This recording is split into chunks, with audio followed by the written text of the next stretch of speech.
Fue el mayor desastre aéreo en vuelo único de la historia. Un Boeing impactaba contra una montaña al noroeste de Tokio. 520 personas, entre pasajeros y tripulación, morían entre una maraña de metal.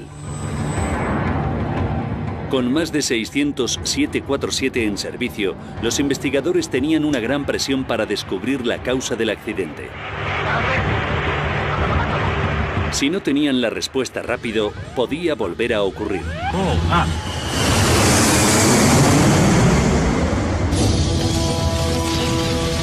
Los desastres no ocurren sin más. Son desencadenados por una serie de sucesos críticos. Vamos a revelar las pistas de esos últimos segundos catastróficos. Segundos catastróficos. Terror sobre Tokio. Japón. Aeropuerto de Haneda. Tokio. 12 de agosto de 1985. 6 en punto de la tarde. El vuelo 123 de Japan Airlines se preparaba para despegar. Su destino, la ciudad de Osaka, a 400 kilómetros de distancia. En los controles estaba el primer oficial Yutaka Sasaki. Observándole muy de cerca se encontraba Masami Takahama, uno de los capitanes de formación con más experiencia de la aerolínea.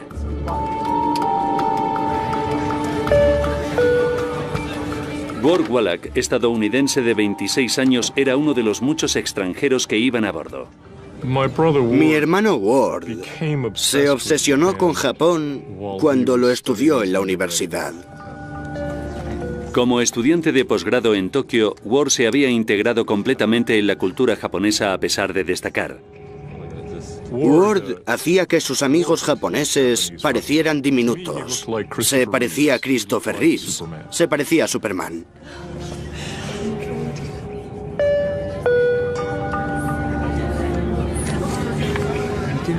También a bordo estaba el actor y cantante japonés Kyu Sakamoto.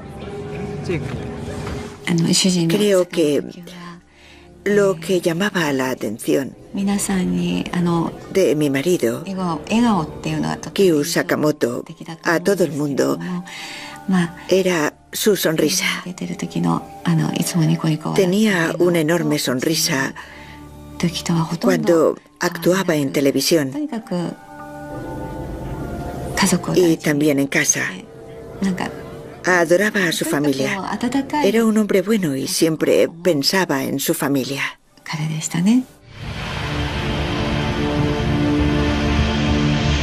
6 y 12 minutos de la tarde. La torre del aeropuerto de Haneda daba autorización al vuelo 123 de Japan Airlines para despegar. Las condiciones climatológicas eran buenas. La tripulación esperaba un vuelo corto y rutinario. El Boeing 747 empezó a ascender hasta una altitud de crucero de 24.000 pies.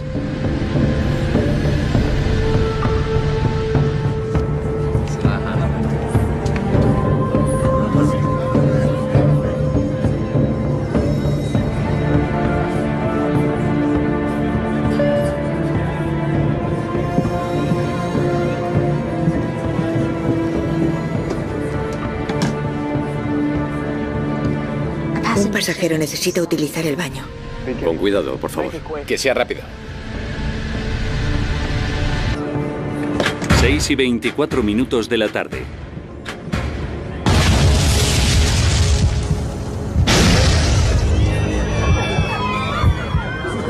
Dos explosiones sacudían el avión.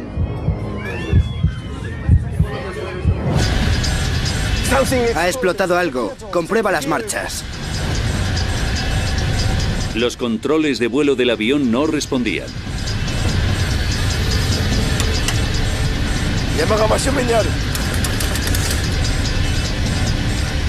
La tripulación intentaba desesperadamente averiguar qué pasaba.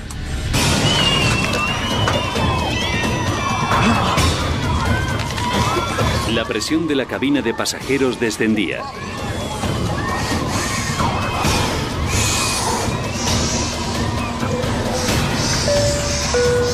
Atención, descenso de emergencia. Pónganse las mascarillas en la cara.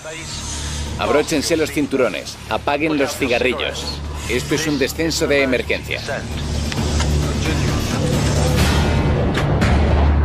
6:25 de la tarde. El vuelo 123 de JAL estaba fuera de control. El capitán Takahama declaraba una emergencia. Emergencia inmediata. Solicito regreso a Haneda. Y se comunicaba por radio con control aéreo de Tokio. Tomen curso magnético de 90 grados por vector de radar a Oshima. La tripulación intentaba hacer girar el 747 para que pudiera seguir una ruta de regreso al aeropuerto de Haneda. A la izquierda. Da la vuelta. Pero el avión no respondía. Sí, señor. He dicho que no la des tanto. ¿Qué está pasando? 6:27 Control de tráfico aéreo de Tokio se comunicaba por radio con el vuelo 123 de JAL. Japan 123, por favor, confirme que tienen una emergencia. Eso es afirmativo. ¿Cuál es la naturaleza de la emergencia?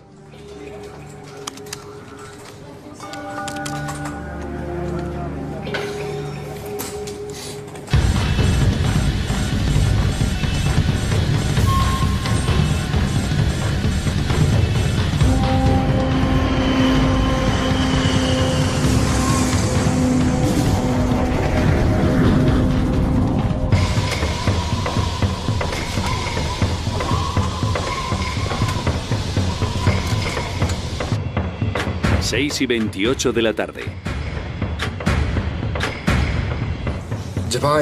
Vuelo 123 de Japan Air, volando hacia 090, vector de radar hacia Oshima. El avión parecía alejarse del aeropuerto de Haneda de Tokio. Japan Air 123, incontrolable.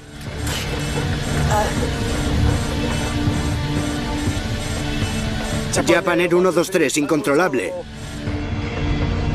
6:31 de la tarde. Desde Tokio le sugerían dirigirse al aeropuerto de Nagoya, que estaba más cerca, a 133 kilómetros de distancia. Su posición, 72 millas de Nagoya. ¿Puede aterrizar en Nagoya? No, negativo. Solicito destino en Haneda. La tripulación prefería la pista de aterrizaje más larga del aeropuerto de Haneda de Tokio.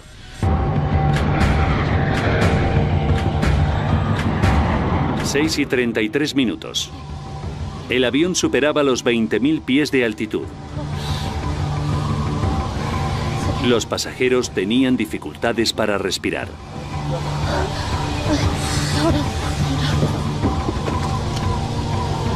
Hay daños en la parte de atrás. No sé qué hacer. La gente no puede respirar. Capitán, las mascarillas de oxígeno no funcionan. Será mejor que descendamos. Los pilotos intentaban hacer descender el avión para aumentar los niveles de oxígeno de la cabina. Picado, picado. Sí, señor. Picado, usa las dos manos. 6:38 de la tarde. ¿Y si reducimos velocidad? Para crear resistencia y reducir la velocidad del 747, la tripulación redujo su velocidad de descenso, pero un descenso controlado era imposible.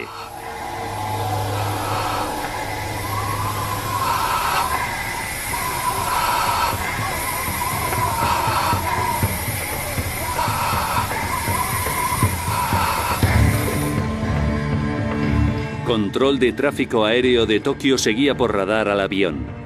En los siguientes 3 minutos, la aeronave hacía un giro de 360 grados, sin dejar de perder altitud.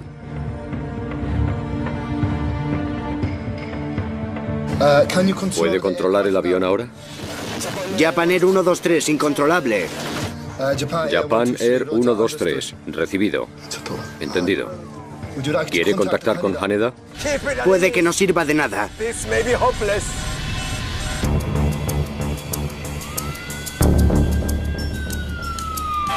En Yokota, una base militar estadounidense cercana, los equipos de rescate se preparaban. Japan Air 123, Japan Air 123. Yokota preparado. Si me escucha, transponedor 5423. ¿Está reducida la marcha? Estamos bajando. 6:47 de la tarde. El avión había descendido a 7.000 pies. Pero con muy poco control de la dirección, los pilotos se enfrentaban a nuevos peligros. Hay una montaña ahí delante. El vuelo 123 de Japan Airlines estaba a kilómetros de su ruta, en las profundidades de la montañosa región al noroeste de Tokio. Gira a la derecha, hay una montaña ahí. Pon el control a la derecha, giro a la derecha. Giro a la derecha, eso es. Podemos chocar contra la montaña. Sí, lo sé. La tripulación luchaba por elevar el avión y sacarlo de la zona de peligro. Gira a la izquierda. Sí, lo sé. Gira a la izquierda, más potencia, gira a la izquierda ya.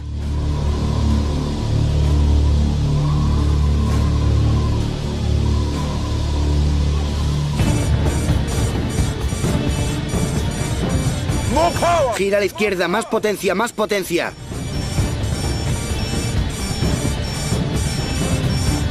Máxima potencia. 6:53 de la tarde. Los pilotos conseguían elevar el avión a 13.400 pies.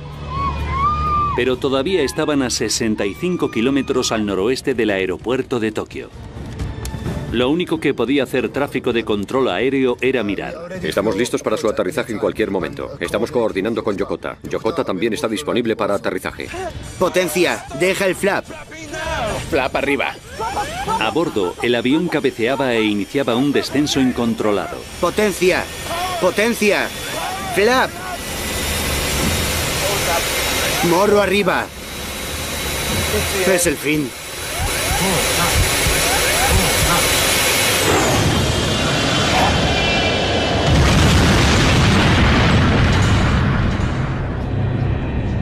Japan Airline 123, ¿me recibe? Japan Airline 123, ¿me recibe? El avión desaparecía del radar. Japan Airline 123, ¿me recibe?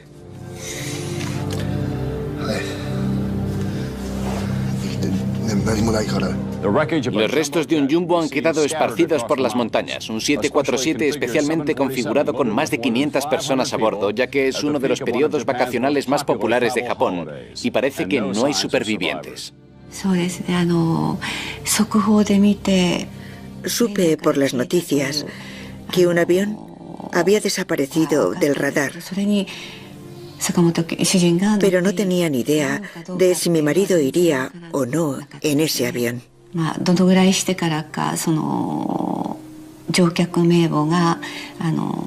No recuerdo cuando dieron la lista de pasajeros, cuando la comunicaron por televisión. Pero cuando lo oí, supe de inmediato que iba en ese vuelo. Y no sé cómo podría describirlo.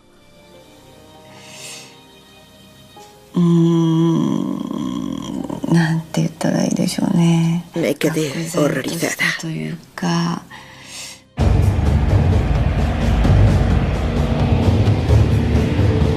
A los 18 minutos de desaparecer el avión, un C-130 de las Fuerzas Aéreas estadounidenses localizaba los restos en la cumbre del monte Osutaka, a 100 kilómetros al noroeste de Tokio.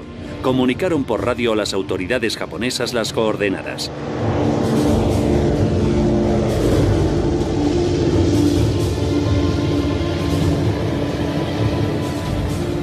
Los Estados Unidos ofrecieron asistencia militar, pero los japoneses decidían hacer las tareas de rescate solos. Al mando estaban las Fuerzas de Autodefensa de Japón.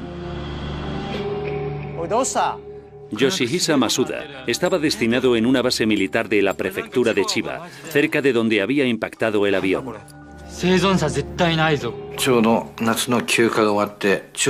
Acababa de volver a la base de mis vacaciones de verano y la base estaba muy alborotada. Le pregunté a un compañero que qué pasaba y me dijo que no sabía dónde estaba el vuelo de JAL. La noche del accidente del avión, la base estaba en alerta porque se pensaba que tendríamos que ir para allá.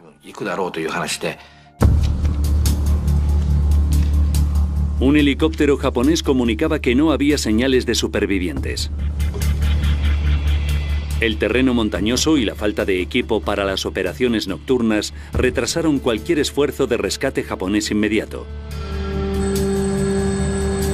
No llegaron al lugar del accidente hasta 14 horas después. Milagrosamente fueron encontrados 4 supervivientes, a pesar de haber pasado la noche entera en la ladera de la montaña.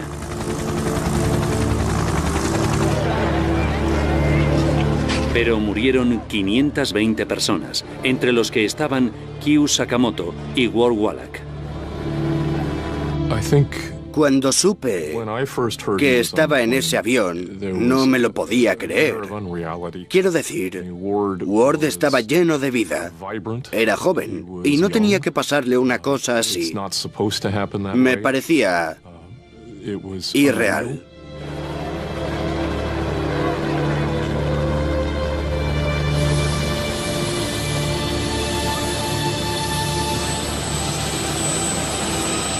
Poco después del accidente, los supervivientes recordaban oír durante la noche los gritos de los pasajeros entre los restos antes de morir. Los médicos que se trasladaron al lugar de los hechos confirmaron que algunas de las lesiones no hubieran sido fatales de haber recibido ayuda antes. Por supuesto, supimos después que las operaciones de rescate no se iniciaron de inmediato ese día.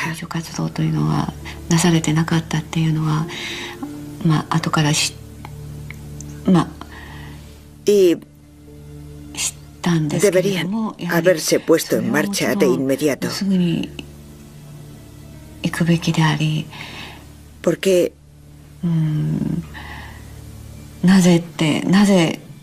¿por qué tardaron tanto?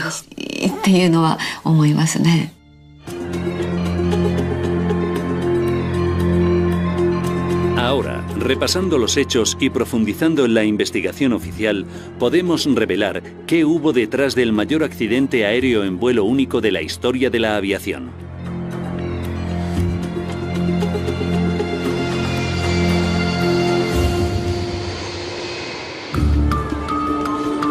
La Comisión Investigadora de Accidentes Aéreos de Japón fue la responsable de investigar el accidente. Tal y como determina la legislación japonesa, la policía tuvo que realizar una investigación criminal paralela. En los Estados Unidos, el fabricante del 747, Boeing, era alertado del desastre en Japón. John Purvis era miembro del equipo de investigación de seguridad aérea de Boeing en 1985. Cuando supimos lo que había pasado y nos dimos cuenta de que era un 747, nos preocupó, como a todo el mundo, que este accidente pudiera acabar con la reputación de la aeronave, porque en esa época era el avión comercial más grande. Con las vidas de millones de pasajeros en juego, la Junta Nacional de Seguridad del Transporte de los Estados Unidos, o NTSB, quería saber por qué había fallado este avión construido en América.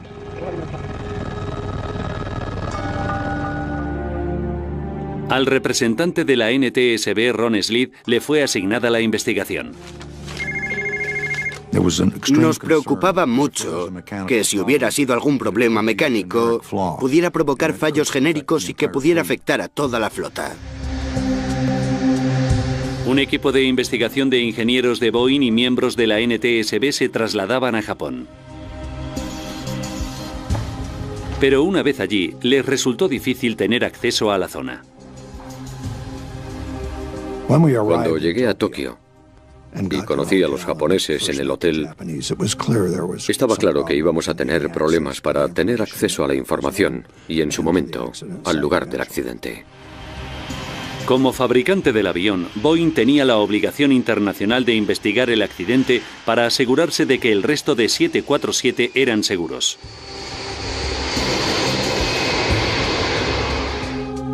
Sin embargo, como este vuelo, el 123 de JAL, era un vuelo doméstico, la normativa internacional no era así en 1985. Y no tuvimos acceso automático al caso. Tuvimos que pedir permiso para desplazarnos y trabajar con el equipo japonés. Mientras los estadounidenses esperaban el permiso de la policía para acceder al lugar del accidente, el equipo de investigación japonés compartió con ellos las grabaciones de voz de la cabina del vuelo 123 de JAL. Ha explotado algo. Pudimos oír una explosión en la grabación. En realidad, dos grandes explosiones, una justo después de la otra. Es el fin.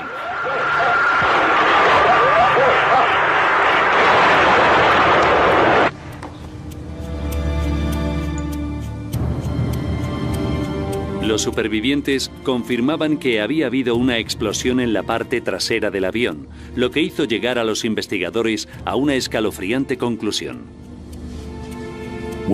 En los años 80 hubo una serie de ataques terroristas, secuestros y bombas en aviones de todo el mundo. Así que cuando se produjo este accidente, tuvimos la sospecha de que había podido ser un ataque terrorista.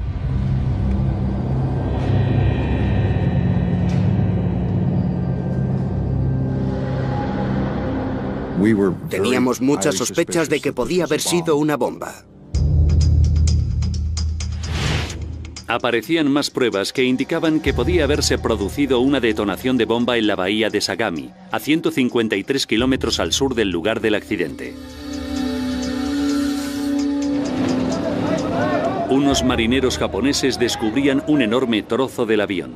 Una de las primeras cosas que nos enseñaron fue la aleta vertical o la cola de avión, que había caído al mar al sur de Tokio,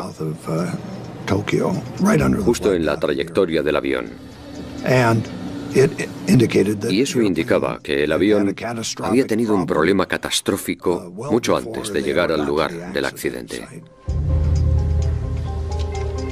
Una fotografía tomada durante los últimos minutos del vuelo 123 de JAL confirmaba las sospechas de los investigadores. Evidentemente, faltaba la cola.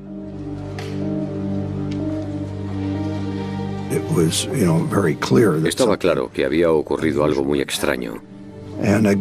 Y a eso se añadía nuestra teoría de que podía tratarse de una bomba.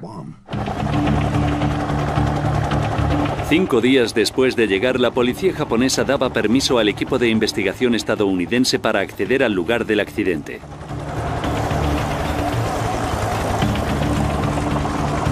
Gracias a unos helipuertos improvisados, los helicópteros podían aterrizar en el remoto monte Osutaka, al norte del monte Fuji.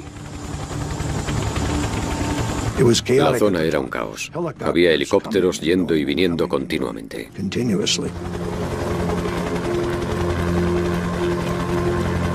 Los investigadores empezaron a buscar entre los restos del vuelo 123 de JAL componentes estructurales importantes. Una de las cosas que hacen los investigadores es buscar lo que llamamos 4 esquinas del avión, es decir, el morro, los extremos de las alas y la cola.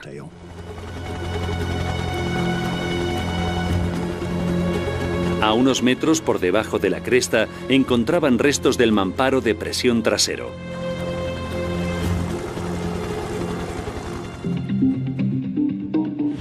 Esta estructura circular se compone de una serie de placas de metal superpuestas con hileras de remaches.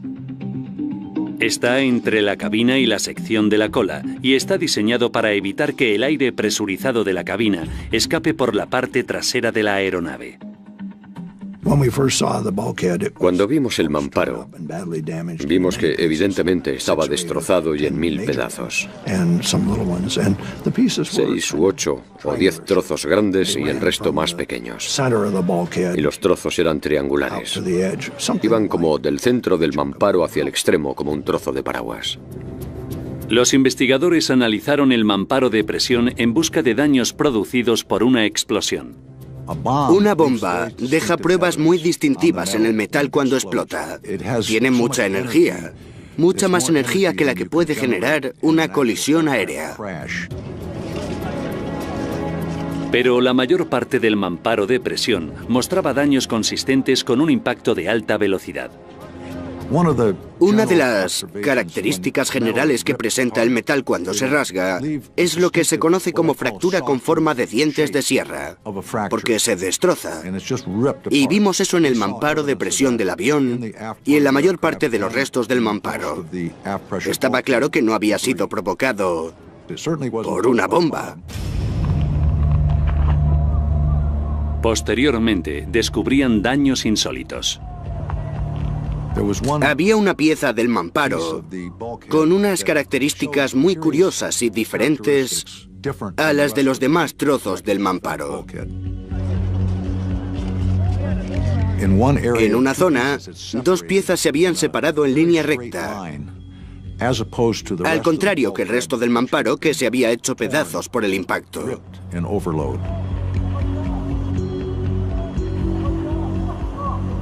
Pero estas se habían separado de forma diferente y yo quería ver por qué. El equipo quería examinar la sección del mamparo en el laboratorio. Pero la policía les denegó el permiso ya que su investigación para determinar si era un acto criminal estaba todavía en curso. Porque en Japón, una investigación criminal tiene prioridad sobre una investigación de seguridad.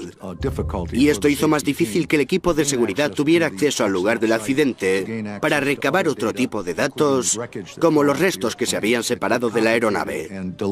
Complicó y retrasó parte de la investigación de seguridad porque los investigadores criminales estaban a cargo. El equipo ideó una ingeniosa manera para resolver el problema. Boeing ideó un procedimiento para tomar réplicas de las superficies fracturadas, básicamente con una cinta adhesiva, que se ponía en la superficie de rotura sin dañar la superficie de rotura.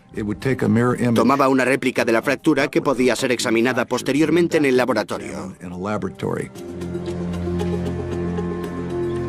Los investigadores examinaron las muestras de cinta adhesiva y los bocetos del mamparo de presión que presentaban daños poco comunes. Parecía que una de las placas se había fracturado por la línea de ribetes que la unía a la siguiente placa.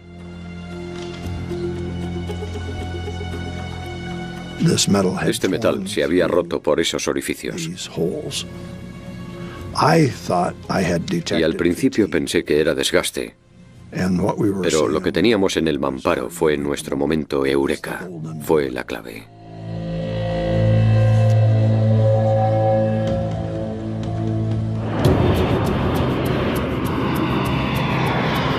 Habiendo detectado las reveladoras muestras de fatiga de metal, los investigadores necesitaban saber qué la había causado. También debían averiguar si se trataba de un incidente aislado o de un problema que podría derribar a los más de 600 747 que había en servicio por entonces. El equipo de investigación analizó la historia del avión. Descubrían que el avión había estado involucrado en una ocasión en un inusual accidente. Averiguaron que en 1978 en el aeropuerto de Osaka el piloto del avión había aterrizado con el morro demasiado alto. La cola había tocado tierra y se había arrastrado por la pista. El mamparo de presión trasero sufrió daños y fue reparado.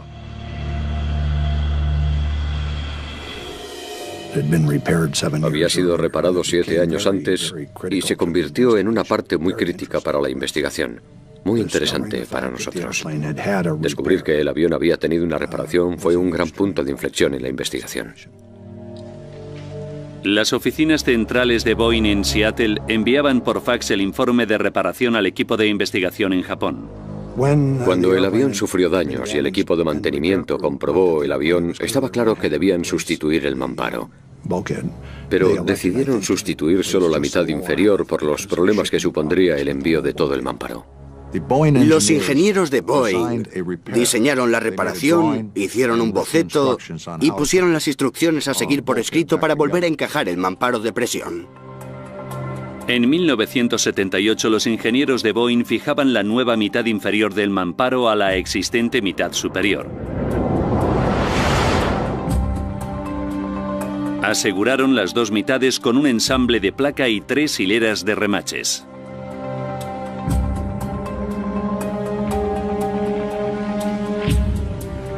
Como la fractura de metal fue por la hilera de remaches, la sospecha de los investigadores caía sobre la unión entre la placa y las dos mitades del mamparo.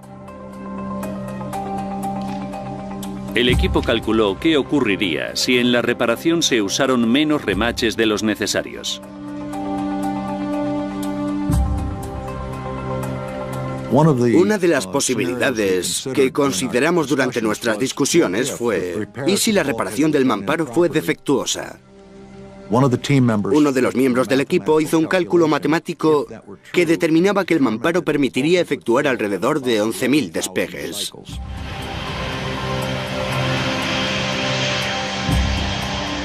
Sorprendentemente, el avión había realizado 12.319 ciclos de despegue y aterrizaje desde la reparación, muy cerca del número calculado. Fue un gran paso adelante. Una reparación defectuosa del mamparo podía estar detrás del mayor desastre aéreo en un vuelo único de la historia. Ahora los investigadores necesitaban pruebas concluyentes para demostrar su teoría. La policía japonesa de nuevo les daba permiso para acceder al lugar del accidente y poder examinar más exhaustivamente los restos. Así que fuimos directos a la zona del mamparo de presión, que tenía lo que yo consideraba una fractura curiosa. Descubrimos que la reparación no se había realizado correctamente. Durante el proceso, había un sitio donde tenían que poner una placa de empalme y se había hecho mal. Los investigadores descubrieron que la placa de empalme de los restos tenía un tamaño incorrecto. Parecía que para hacerla encajar, los ingenieros no habían seguido las instrucciones de reparación. La placa de empalme había sido cortada en dos. La parte más angosta había sido fijada con una única hilera de remaches. La parte más ancha de la placa con una hilera doble. Eso hacía que esa sección de la placa tuviera solo un 70% del total de resistencia que hubiera tenido de otra manera. Por la defectuosa reparación, solo una hilera de remaches había soportado la mayoría de fuerzas durante cada ciclo de despegue y aterrizaje. Durante cada ciclo, el mamparo se había estirado y contraído como si de un globo se tratara. Se habían formado pequeñas grietas alrededor de los remaches de la placa.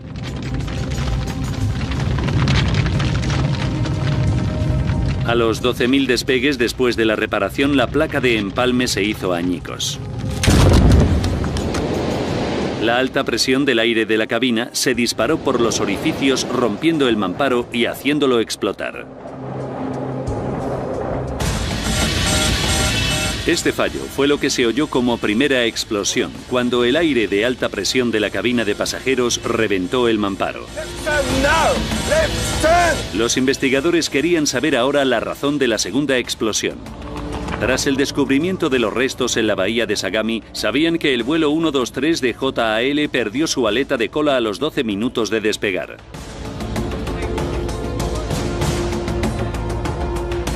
Revisando el grabador de vuelo, se dieron cuenta de que fue aproximadamente cuando se oyeron las dos explosiones, lo cual llevó al equipo a una conclusión sorprendente.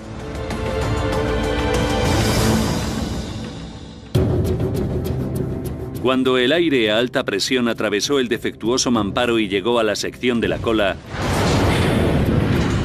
arrancó la aleta de cola. Durante el diseño del 747, no anticipamos que la aleta de cola se podía arrancar, ni que un mamparo de presión podía reventar. No fue algo que pensáramos que podía pasar. El equipo de investigación debía averiguar cómo un mamparo que reventó y una aleta de cola perdida habían hecho que los pilotos perdieran el control y estrellaran el avión.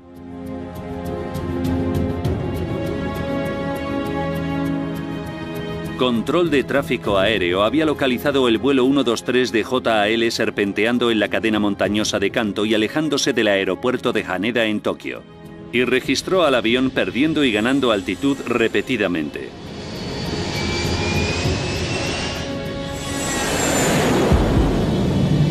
Trazando la trayectoria de vuelo del avión, los investigadores reconocieron un ciclo que les era familiar, un tipo de ciclo aeronáutico llamado fugoide. A medida que el vuelo 123 empezaba a caer en picado, aceleró. El aumento de velocidad genera elevación, y cuando el avión se eleva, pierde velocidad haciendo que vuelva a caer en picado.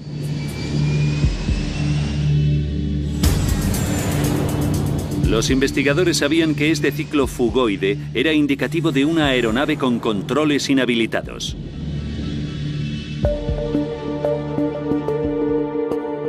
Los cuales son críticos para ladear y controlar la altitud del avión. El timón fijado a la aleta de cola controla el viraje, el ángulo en el que el avión avanza por el aire.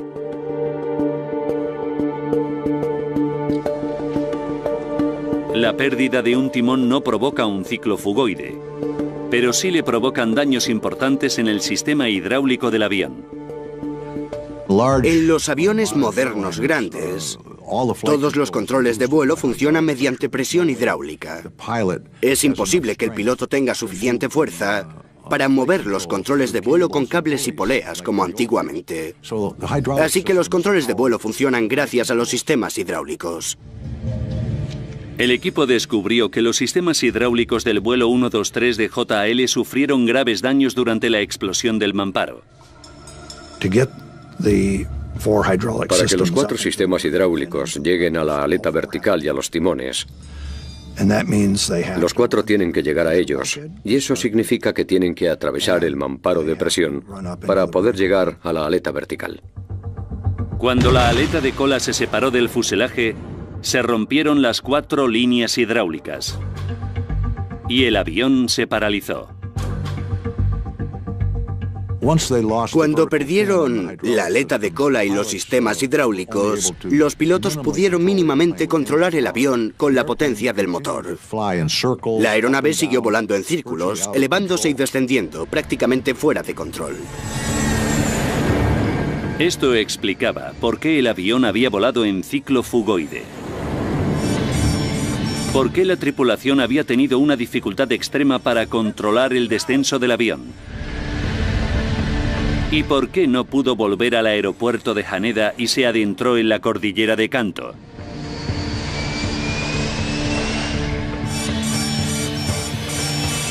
La única opción de la tripulación fue acelerar para intentar maniobrar el avión haciendo funcionar cada motor por separado. A merced de un avión siniestrado no había nada que los pilotos pudieran hacer. Una colisión era inevitable.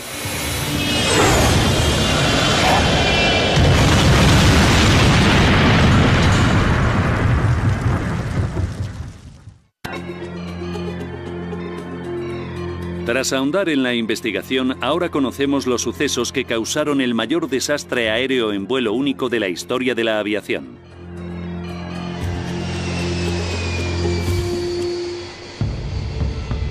...2 de junio de 1978, 7 años antes del desastre.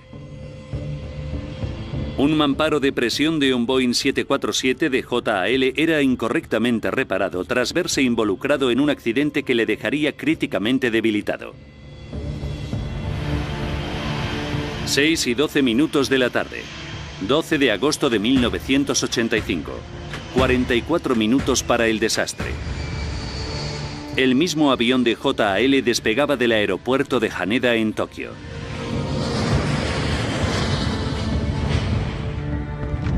A medida que se presurizaba la cabina, pequeñas grietas del reparado mamparo empiezan a extenderse.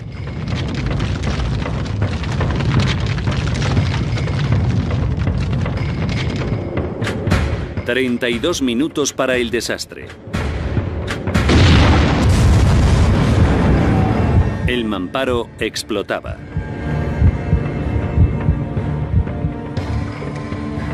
El aire presurizado se disparaba a la sección trasera del avión, arrancando la aleta de cola y cortando las líneas hidráulicas.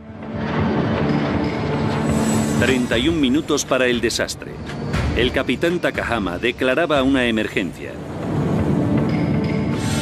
Los pilotos intentaban maniobrar el avión sin saber que los controles de vuelo básicos estaban inhabilitados.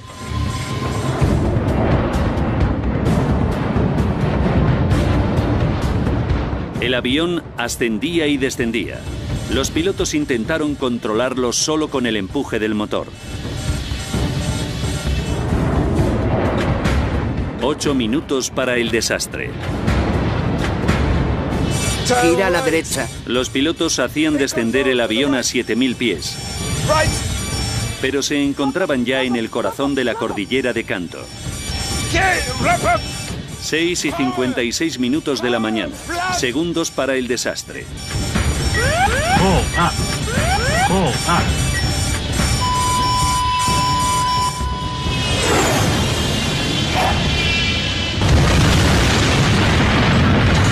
Pero la tragedia no había terminado. Los testimonios de un superviviente revelaban que otros también sobrevivieron al impacto.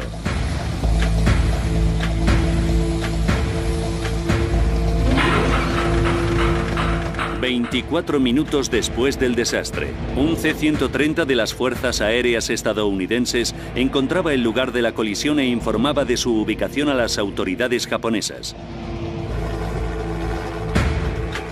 2 y 9 minutos. Un helicóptero del Cuerpo de Marines ofrecía a 2 de sus hombres para el rescate en la montaña, pero un minuto después recibían órdenes de regresar a la base. 9 de la mañana, 14 horas después del desastre. Los primeros equipos de rescate japoneses llegaban a pie al lugar del accidente. La cuestión de cuántos pasajeros podrían haber sobrevivido si hubieran autorizado a las fuerzas estadounidenses a aterrizar se convertía en un punto focal para los afligidos familiares. Hasta la fecha no se sabe quién rechazó la ayuda estadounidense.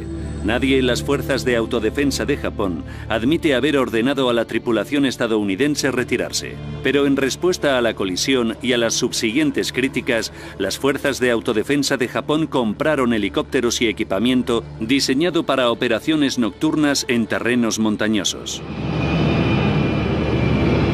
El desastre también tuvo profundas consecuencias para la industria aeronáutica japonesa. El presidente de Japan Airlines, Yasumoto Tagaki, dimitió al poco tiempo. Y un encargado de mantenimiento de la aerolínea se suicidaba.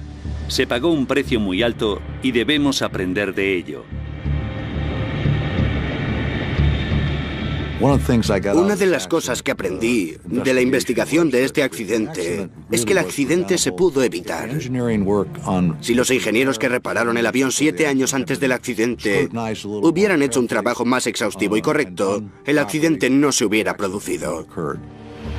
Confirmada una incorrecta reparación como causa del fallo del mamparo del vuelo 123 de JAL.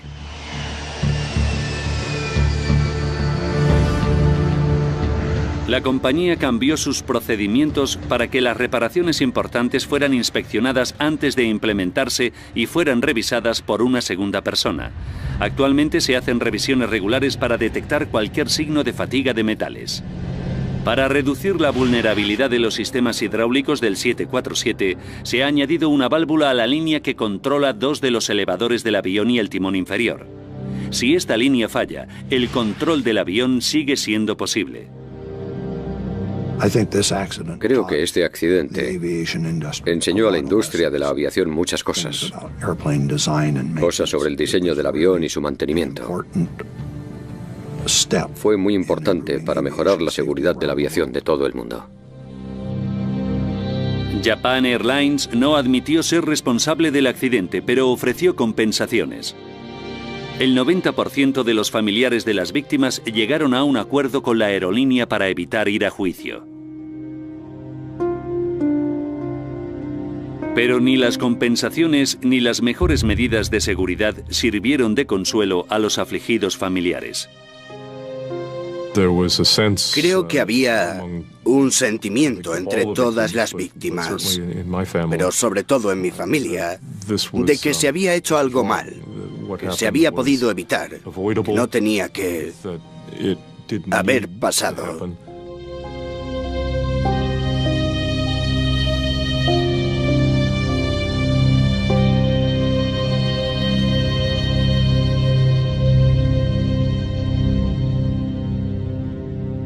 $12.000 despegues después de la reparación, la placa de empalme se hizo añicos. La alta presión del aire de la cabina se disparó por los orificios, rompiendo el mamparo y haciéndolo explotar. Este fallo fue lo que se oyó como primera explosión, cuando el aire de alta presión de la cabina de pasajeros reventó el mamparo. Los investigadores querían saber ahora la razón de la segunda explosión. Tras el descubrimiento de los restos en la bahía de Sagami, sabían que el vuelo 123 de JAL perdió su aleta de cola a los 12 minutos de despegar.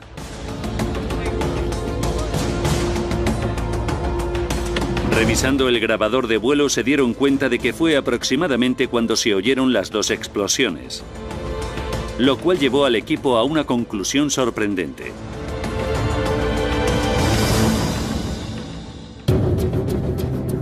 Cuando el aire a alta presión atravesó el defectuoso mamparo y llegó a la sección de la cola, arrancó la aleta de cola. Durante el diseño del 747, no anticipamos que la aleta de cola se podía arrancar, ni que un mamparo de presión podía reventar. No fue algo que pensáramos que podía pasar. El equipo de investigación debía averiguar cómo un mamparo que reventó y una aleta de cola perdida habían hecho que los pilotos perdieran el control y estrellaran el avión.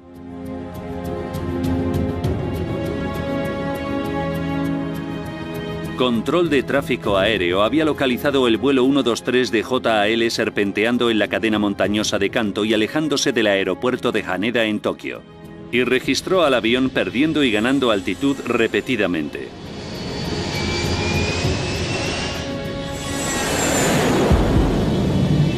Trazando la trayectoria de vuelo del avión, los investigadores reconocieron un ciclo que les era familiar, un tipo de ciclo aeronáutico llamado fugoide.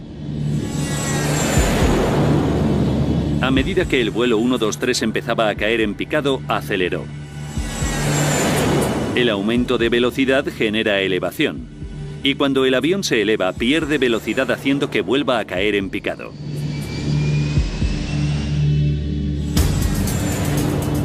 Los investigadores sabían que este ciclo fugoide era indicativo de una aeronave con controles inhabilitados.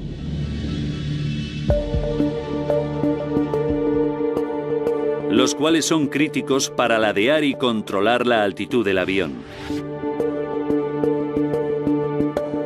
El timón fijado a la aleta de cola controla el viraje, el ángulo en el que el avión avanza por el aire.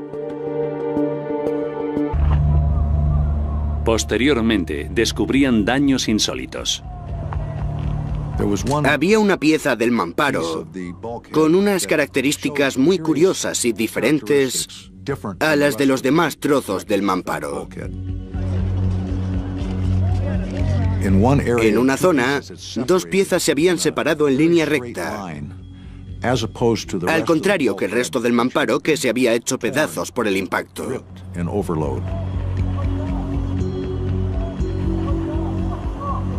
Pero estas se habían separado de forma diferente y yo quería ver por qué. El equipo quería examinar la sección del mamparo en el laboratorio, pero la policía les denegó el permiso ya que su investigación para determinar si era un acto criminal estaba todavía en curso. Porque en Japón, una investigación criminal tiene prioridad sobre una investigación de seguridad. Y esto hizo más difícil que el equipo de seguridad tuviera acceso al lugar del accidente para recabar otro tipo de datos, como los restos que se habían separado de la aeronave.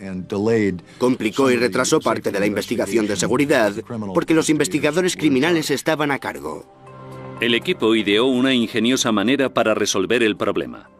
Boeing ideó un procedimiento para tomar réplicas de las superficies fracturadas, básicamente con una cinta adhesiva, que se ponía en la superficie de rotura sin dañar la superficie de rotura. Tomaba una réplica de la fractura que podía ser examinada posteriormente en el laboratorio. Los investigadores examinaron las muestras de cinta adhesiva y los bocetos del mamparo de presión que presentaban daños poco comunes. Parecía que una de las placas se había fracturado por la línea de ribetes que la unía a la siguiente placa.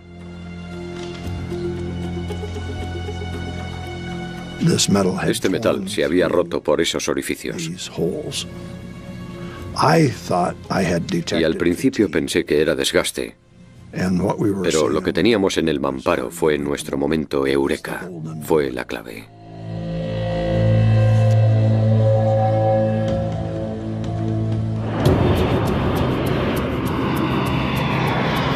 Habiendo detectado las reveladoras muestras de fatiga de metal, los investigadores necesitaban saber qué la había causado. También debían averiguar si se trataba de un incidente aislado o de un problema que podría derribar a los más de 600 747 que había en servicio por entonces. El equipo de investigación analizó la historia del avión. Descubrían que el avión había estado involucrado en cuáles son críticos para ladear y controlar la altitud del avión. El timón fijado a la aleta de cola controla el viraje, el ángulo en el que el avión avanza por el aire.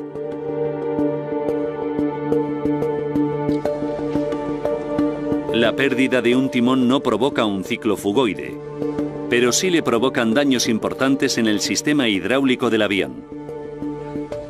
En los aviones modernos grandes, todos los controles de vuelo funcionan mediante presión hidráulica. Es imposible que el piloto tenga suficiente fuerza para mover los controles de vuelo con cables y poleas como antiguamente. Así que los controles de vuelo funcionan gracias a los sistemas hidráulicos. El equipo descubrió que los sistemas hidráulicos del vuelo 123 de JAL sufrieron graves daños durante la explosión del mamparo. Para que los 4 sistemas hidráulicos lleguen a la aleta vertical y a los timones, los 4 tienen que llegar a ellos, y eso significa que tienen que atravesar el mamparo de presión para poder llegar a la aleta vertical. Cuando la aleta de cola se separó del fuselaje, se rompieron las 4 líneas hidráulicas y el avión se paralizó.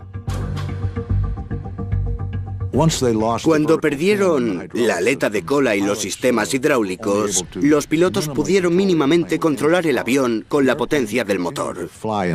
La aeronave siguió volando en círculos, elevándose y descendiendo, prácticamente fuera de control. Esto explicaba por qué el avión había volado en ciclo fugoide. ¿Por qué la tripulación había tenido una dificultad extrema para controlar el descenso del avión? ¿Y por qué no pudo volver al aeropuerto de Haneda y se adentró en la cordillera de Kanto?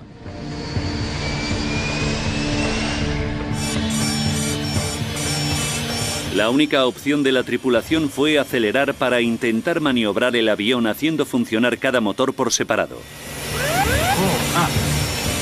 A merced de un avión siniestrado no había nada que los pilotos pudieran hacer. Una colisión era inevitable.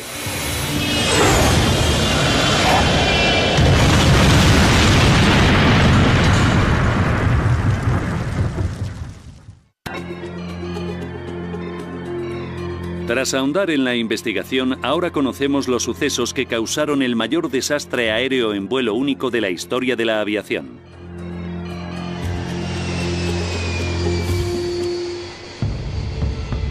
...2 de junio de 1978, 7 años antes del desastre. Un mamparo de presión de un Boeing los niveles de oxígeno de la cabina. Picado, picado. Sí, señor. Picado, usa las 2 manos. 6:38 de la tarde. ¿Y si reducimos velocidad?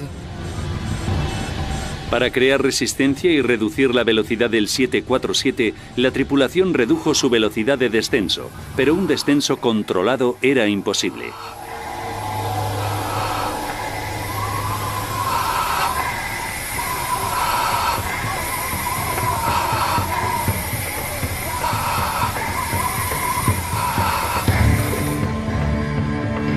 Control de tráfico aéreo de Tokio seguía por radar al avión. En los siguientes 3 minutos, la aeronave hacía un giro de 360 grados sin dejar de perder altitud.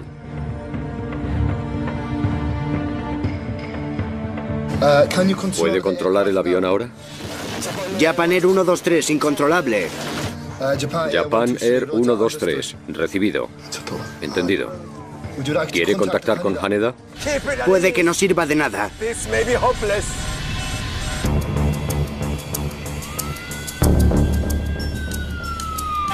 En Yokota, una base militar estadounidense cercana, los equipos de rescate se preparaban.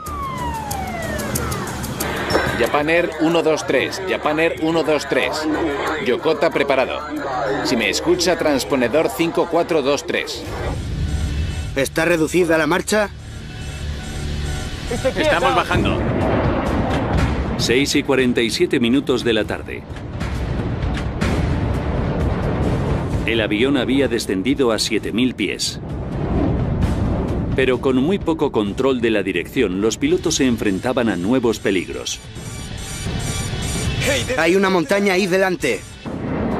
El vuelo 123 de Japan Airlines estaba a kilómetros de su ruta, en las profundidades de la montañosa región al noroeste de Tokio. Gira a la derecha, hay una montaña ahí. Pon el control a la derecha, giro a la derecha. Giro a la derecha, eso es. Podemos chocar contra la montaña. Sí, lo sé. La tripulación luchaba por elevar el avión y sacarlo de la zona de peligro. Gira a la izquierda. Sí, lo sé. Gira a la izquierda, más potencia, gira a la izquierda ya.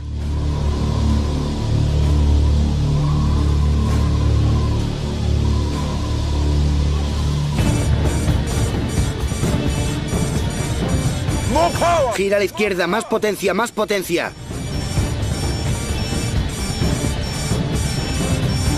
Máxima potencia. 6:53 de la tarde. Los pilotos conseguían elevar el avión a 13.400 pies.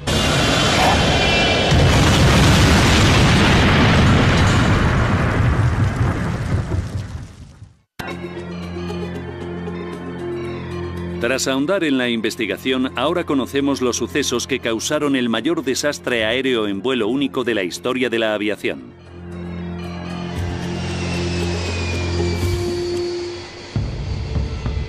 ...2 de junio de 1978... ...7 años antes del desastre... Un mamparo de presión de un Boeing 747 de JAL era incorrectamente reparado tras verse involucrado en un accidente que le dejaría críticamente debilitado. 6:12 de la tarde, 12 de agosto de 1985. 44 minutos para el desastre. El mismo avión de JAL despegaba del aeropuerto de Haneda en Tokio.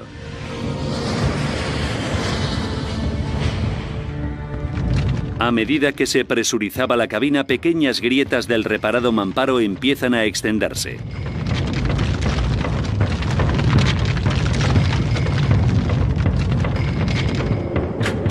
...32 minutos para el desastre.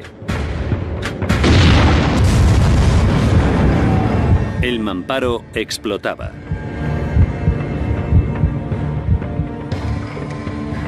El aire presurizado se disparaba a la sección trasera del avión, arrancando la aleta de cola y cortando las líneas hidráulicas.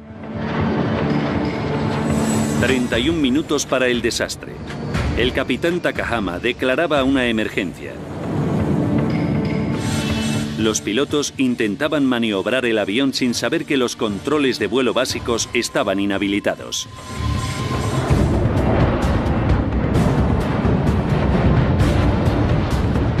El avión ascendía y descendía. Los pilotos intentaron controlarlo solo con el empuje del motor.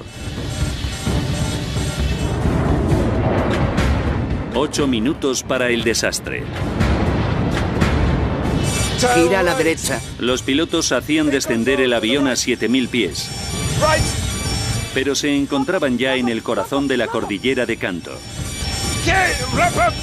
6:56 de la mañana. Segundos para el desastre.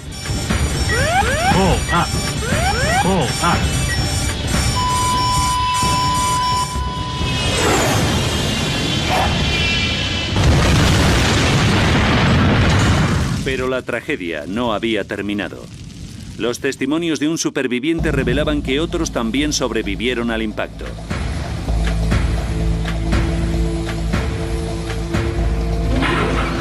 Darse.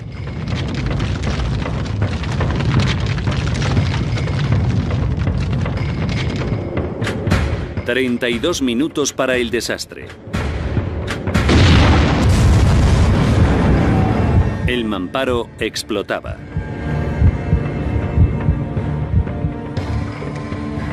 El aire presurizado se disparaba a la sección trasera del avión, arrancando la aleta de cola y cortando las líneas hidráulicas. 31 minutos para el desastre. El capitán Takahama declaraba una emergencia. Los pilotos intentaban maniobrar el avión sin saber que los controles de vuelo básicos estaban inhabilitados.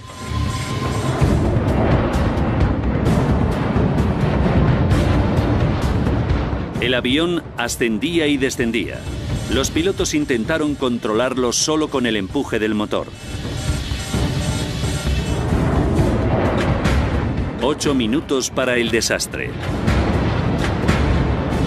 Gira a la derecha. Los pilotos hacían descender el avión a 7.000 pies. Pero se encontraban ya en el corazón de la cordillera de Kanto. 6:56 de la mañana. Segundos para el desastre.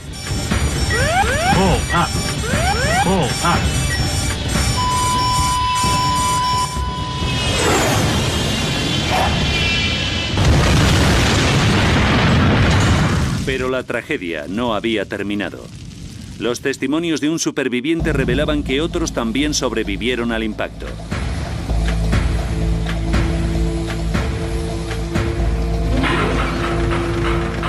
...24 minutos después del desastre, un C-130 de las Fuerzas Aéreas estadounidenses encontraba el lugar de la colisión e informaba de su ubicación a las autoridades japonesas. 2:09 minutos.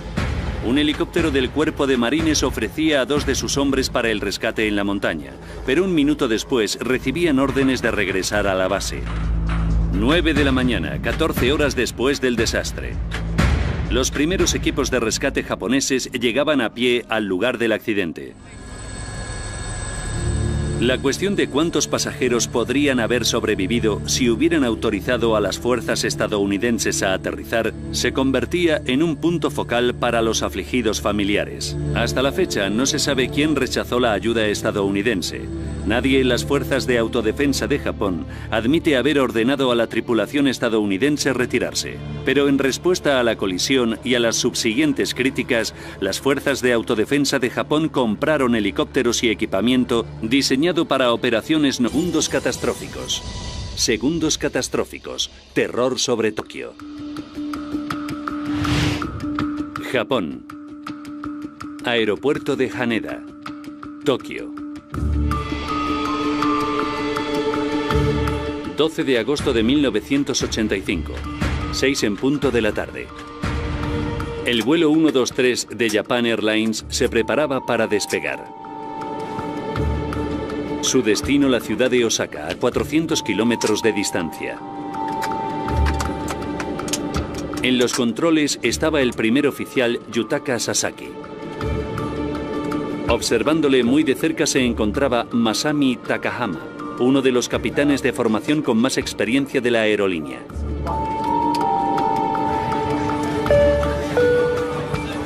Ward Wallach, estadounidense de 26 años, era uno de los muchos extranjeros que iban a bordo. Mi hermano Ward se obsesionó con Japón cuando lo estudió en la universidad. Como estudiante de posgrado en Tokio, Ward se había integrado completamente en la cultura japonesa a pesar de destacar. Ward hacía que sus amigos japoneses parecieran diminutos. Se parecía a Christopher Reeve. Se parecía a Superman.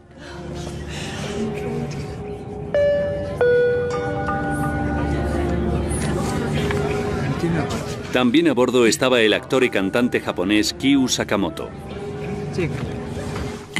Creo que lo que llamaba la atención de mi marido, Kyu Sakamoto, a todo el mundo, era su sonrisa. Tenía una enorme sonrisa cuando actuaba en televisión y también en casa. Adoraba a su familia. Era un hombre bueno y siempre pensaba en su familia.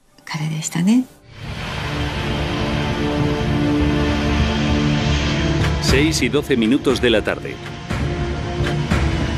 La torre del aeropuerto de Haneda daba autorización al vuelo 123 de Japan Airlines para despegar. Las condiciones climatológicas eran buenas. La tripulación esperaba un vuelo corto y rutinario. El Boeing 747 empezó a ascender hasta una altitud de crucero de 24.000 pies.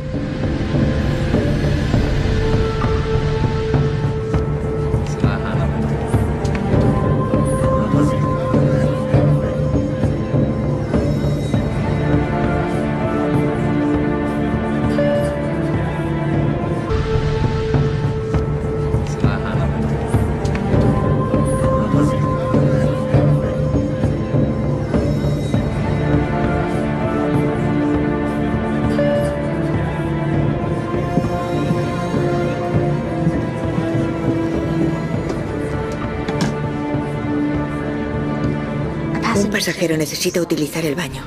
Con cuidado, por favor. Que sea rápido.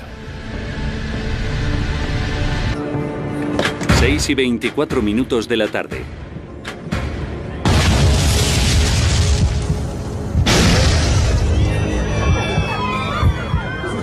Dos explosiones sacudían el avión.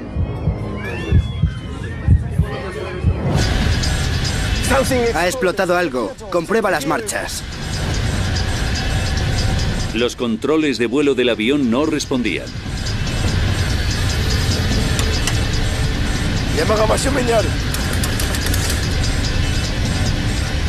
La tripulación intentaba desesperadamente averiguar qué pasaba.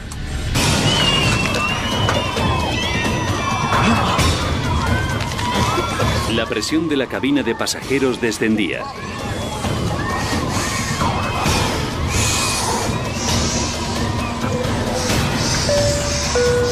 Atención, descenso de emergencia. Pónganse las mascarillas en la cara. Abróchense los cinturones. Apaguen los cigarrillos. Esto es un descenso de emergencia. 6:25 de la tarde. El vuelo 123 de JAL estaba fuera de control. El capitán Takahama declaraba una emergencia. Emergencia inmediata. Solicito regreso a Haneda. Y se comunicaba por radio con control aéreo de Tokio. Tomen curso magnético de 90 grados por vector de radar a Oshima.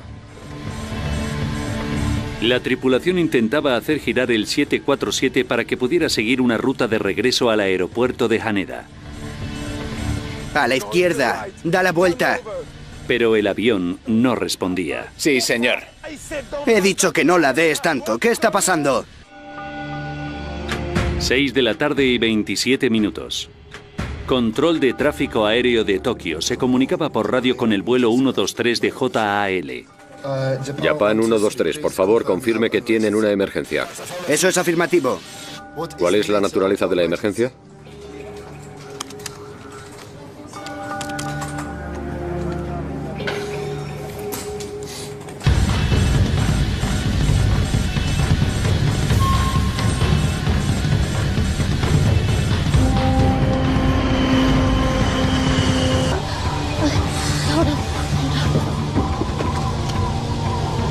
Hay daños en la parte de atrás. No sé qué hacer. La gente no puede respirar. Capitán, las mascarillas de oxígeno no funcionan. Será mejor que descendamos. Los pilotos intentaban hacer descender el avión para aumentar los niveles de oxígeno de la cabina. Picado, picado. Sí, señor. Picado, usa las dos manos. 6:38 minutos de la tarde. ¿Y si reducimos velocidad? Para crear resistencia y reducir la velocidad del 747, la tripulación redujo su velocidad de descenso, pero un descenso controlado era imposible.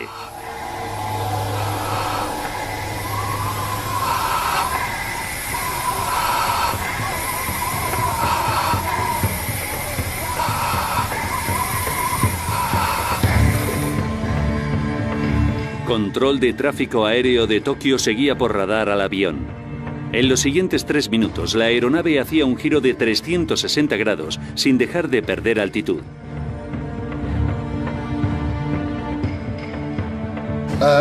¿Puede controlar el avión ahora? Japan Air 123, incontrolable. Japan Air 123, recibido. Entendido. ¿Quiere contactar con Haneda? Puede que no sirva de nada.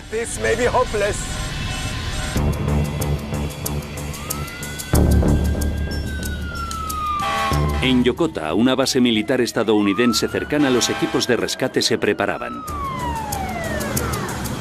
Japan Air 123, Japan Air 123. Yokota preparado. Si me escucha, transponedor 5423. ¿Está reducida la marcha? Estamos bajando. 6:47 minutos de la tarde. El avión había descendido a 7.000 pies. Pero con muy poco control de la dirección, los pilotos se enfrentaban a nuevos peligros. Hay una montaña ahí delante. El vuelo 123 de Japan Airlines estaba a kilómetros de su ruta, en las profundidades de la montañosa región al noroeste de Tokio. Gira a la derecha, hay una montaña ahí.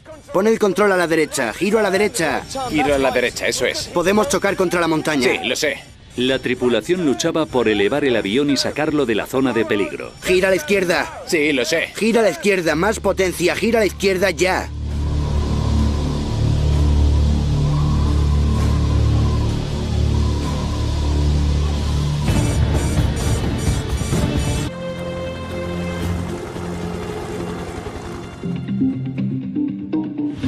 Esta estructura circular se compone de una serie de placas de metal superpuestas con hileras de remaches. Está entre la cabina y la sección de la cola y está diseñado para evitar que el aire presurizado de la cabina escape por la parte trasera de la aeronave. Cuando vimos el mamparo, vimos que evidentemente estaba destrozado y en 1000 pedazos. 6 u 8 o 10 trozos grandes y el resto más pequeños. Y los trozos eran triangulares. Iban como del centro del mamparo hacia el extremo, como un trozo de paraguas. Los investigadores analizaron el mamparo de presión en busca de daños producidos por una explosión. Una bomba deja pruebas muy distintivas en el metal cuando explota. Tiene mucha energía, mucha más energía que la que puede generar una colisión aérea. Pero la mayor parte del mamparo de presión mostraba daños consistentes con un impacto de alta velocidad. Una de las características generales que presenta el metal cuando se rasga es lo que se conoce como fractura con forma de dientes de sierra, porque se destroza. Y vimos eso en el mamparo de presión del avión y en la mayor parte de los restos del mamparo. Estaba claro que no había sido provocado por una bomba. Posteriormente, descubrían daños insólitos. Había una pieza del mamparo con unas características muy curiosas y diferentes a las de los demás trozos del mamparo. En una zona, 2 piezas se habían separado en línea recta, al contrario que el resto del mamparo, que se había hecho pedazos por el impacto.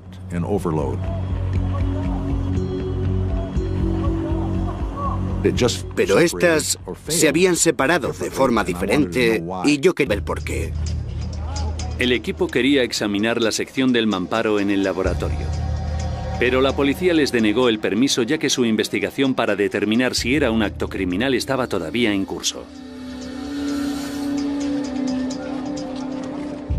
Porque en Japón, una investigación criminal tiene prioridad sobre una investigación de seguridad. Y esto hizo más difícil que el equipo de seguridad tuviera acceso al lugar del accidente para recabar otro tipo de datos, como los restos que se habían separado de la aeronave. Complicó y retrasó parte de la investigación de seguridad porque los investigadores criminales estaban a cargo. El equipo ideó una ingeniosa manera para resolver el problema. Boeing